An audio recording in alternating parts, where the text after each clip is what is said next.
अस्सलाम वालेकुम, welcome to this video. उम्मीद है कि आप सब खैरियत से होंगे। अल्लाह का शुक्र है कि मैं भी ठीक हूँ। तो आज मैं सहरी टू अफ्तार रूटीन शेयर करूँगी। कुछ टिप्स भी शेयर करूँगी कि अगर आप माँ हैं तो आप कैसे बच्चों के साथ अपनी इबादत के लिए ज़्यादा से ज़्यादा टाइम निकाल सकते हैं। यहाँ पर सहरी में मैंने सिर्फ जो ये ब्राउन ब्रेड ली थी और उसमें चॉकलेट स्प्रेड और पीनट बटर लगाकर यहाँ पर मैंने चाय के साथ वो ले लिया था। तो मेरा जो सहरी का होता है वो कुछ ख़ास नहीं होता, बस इसी तरह का सिंपल होता है। और इस दफ़ा मैंने सोचा है कि इफ़्तार में भी बहुत ज़्यादा एहतमाम नहीं करना, इबादत पे ज़्यादा फ़ोकस करना है, तो इसलिए इफ़्तार में भी बहुत कम चीज़ें बनानी हैं। और यहाँ पर मेरे हस्बैंड के लिए एग बना रही थी, उन्होंने सिर्फ एग खाने थे, तो उनके लिए मैं नाश्ता रेडी कर रही थी। और आज मेरा व्लॉग का इरादा नहीं था, लेकिन फिर मुझे याद आ गया कि मेरा पहला जो वीडियो मैंने अपलोड की थी इस चैनल पर, वो भी मैंने रमज़ान अल मुबारक में ही अपलोड की थी। तो इसीलिए मैंने सोचा कि आज फिर मैं ज़रूर वीडियो बनाकर अपलोड करूँगी। माशाल्लाह से मेरा साल बहुत अच्छा गुज़रा। तो इंशाल्लाह आइंदा आने वाली वीडियो में शेयर करूँगी कि मैंने ये चैनल क्यों बनाया था और और अब मेरा कैसा एक्सपीरियंस है। माशाल्लाह मेरा एक्सपीरियंस काफ़ी अच्छा है और मैं काफ़ी इंजॉय कर रही हूँ, तो इसीलिए मैंने कंटिन्यू किया है। अब फ़जर का टाइम हो गया है, सहरी के बाद फ़जर का टाइम हो गया है, तो मैं यहाँ पर नमाज़ अदा करूँगी। और नमाज़ अदा करने के बाद आप बैठ के आराम से बहुत सारी दुआएं मांग सकते हैं अपने लिए, अपने रिश्तेदारों के लिए।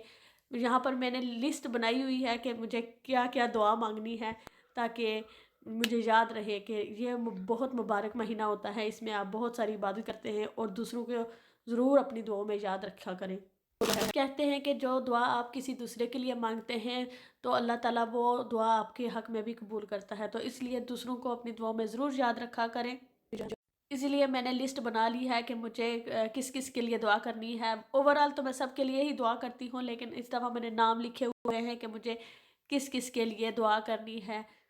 तो इंशाल्लाह ज़रूर मैं दुआ करूँगी और आप भी मुझे अपनी दुआओं में याद रखिएगा। 8 बज चुके हैं और बच्चों के लिए नाश्ते का वक़्त हो गया है, तो यहाँ पर मैं बच्चों के लिए ब्रेड बना रही थी। वैसे तो स्कूल के दिनों में तो वो ज़्यादातर वीटाबिक्स ही मैं देती हूँ कि वो जल्दी-जल्दी खा लेते हैं। ब्रेड दे दूँ तो वो सारा दिन ही लेके बैठे रहते हैं।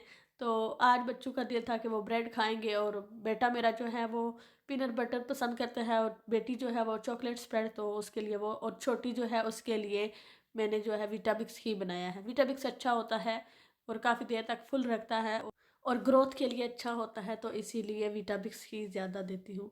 बच्चों को नाश्ता करवाने के बाद मैं जो है सपारा पढ़ूँगी। आप तफसीर के साथ पढ़ते हैं या वैसे नॉर्मल सपारा पढ़ते हैं, तो ये वाला वक्त अच्छा होता है, क्योंकि मॉर्निंग के वक्त बच्चे थोड़े लेज़ी होते हैं, ज़्यादा एक्टिव नहीं होते, तो वो बैठ के टीवी देखते हैं।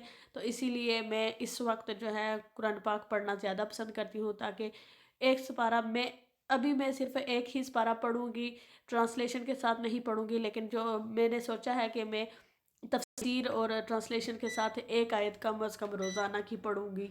तो अभी मैंने सिर्फ एक ही सिपारा पढ़ा था।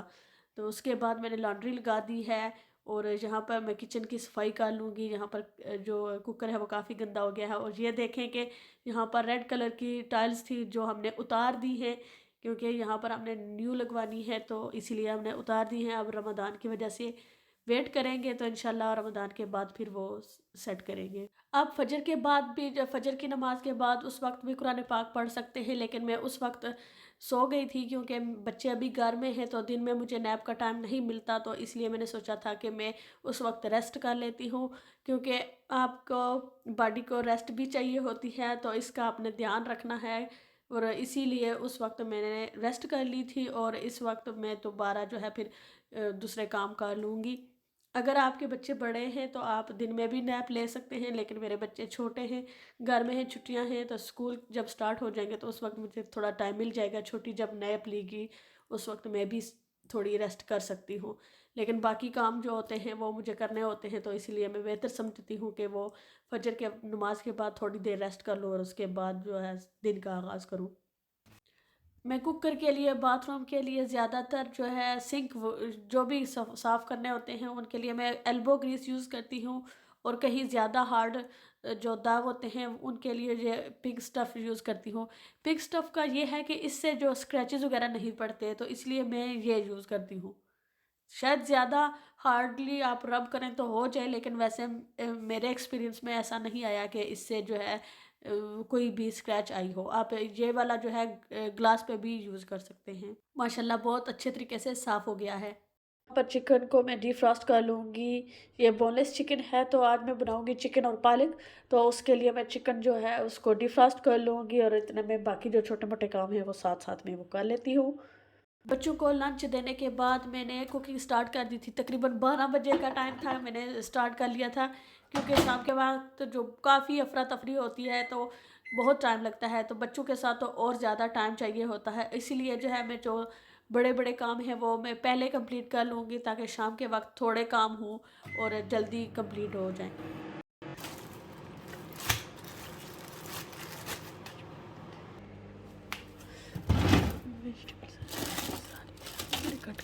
धनिया, ये सारी चीज़ें मैंने यहाँ पे रेडी करके रखी हुई हैं। तो यहीं पर मैं ये भी रख देती हूँ साथ में। कैरेट्स वगैरह जो हैं, वेजिटेबल्स भी, सैलड के लिए भी जो चीज़ें हैं, धनिया, मिर्च, जितनी चीज़ें हैं वो सारी कट करके ज़िप-लॉक बैग में डाल के मैंने फ्रिज में रखी है। फ्रीज़र में नहीं रखी, फ्रिज में रखी है। अब बाकी जो काम है वो कंप्लीट करने के बाद लास्ट में मैंने मॉपिंग की है, क्योंकि काफ़ी ज़्यादा जो कुकिंग करते हुए मैस होता है, तो वो बेहतर है कि सारा ऊपर से क्लीन करने के बाद जो है फिर मॉप करती हूँ। तो मेरी और उसके बाद यहाँ पर मेरा चिकन पालक रेडी हो गया है अल्हम्दुलिल्लाह। अब ज़ोहर का टाइम है, हो चुके हैं तकरीबन, और इस वक्त छोटी नैप लेती है, तो वो अभी सो रही है, तो इतने में मैं नमाज अदा कर लेती हूँ। और कपड़े काफ़ी ज़्यादा हैं जो आयरन करने वाले हैं, लेकिन मैं थोड़े थोड़े करके करूँगी। जब जब मुझे मौका मिलता है मैं साथ साथ थोड़े थोड़े कंप्लीट कर लेती हूँ। और वो कपड़े जो ज़्यादा ज़रूरी चाहिए होती हैं वो मैं पहले कर लूँगी, क्योंकि बच्चों के और हस्बैंड को ज़ाहिर या काम पे जाते हैं, तो उनके काम वाले कपड़े जो होते हैं वो मैं पहले इस्त्री कर लेती हूँ। और जो बच्चे हैं वो स्कूल जाएंगे तो उनके यूनिफॉर्म वगैरह रेडी कर लूँगी। हस्बैंड के पहले कर दूँगी।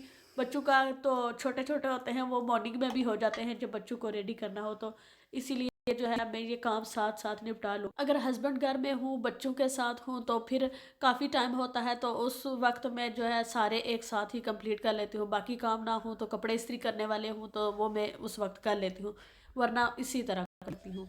अब यहाँ पर इफ्तारी का टाइम हो गया है और मेरी वीडियो यहीं तक है। उम्मीद है कि आपने एंजॉय की होगी। अगर अच्छी लगी है तो लाइक और सब्सक्राइब करना मत भूलिएगा। दुआओं में याद रखिएगा। अल्लाह हाफिज़।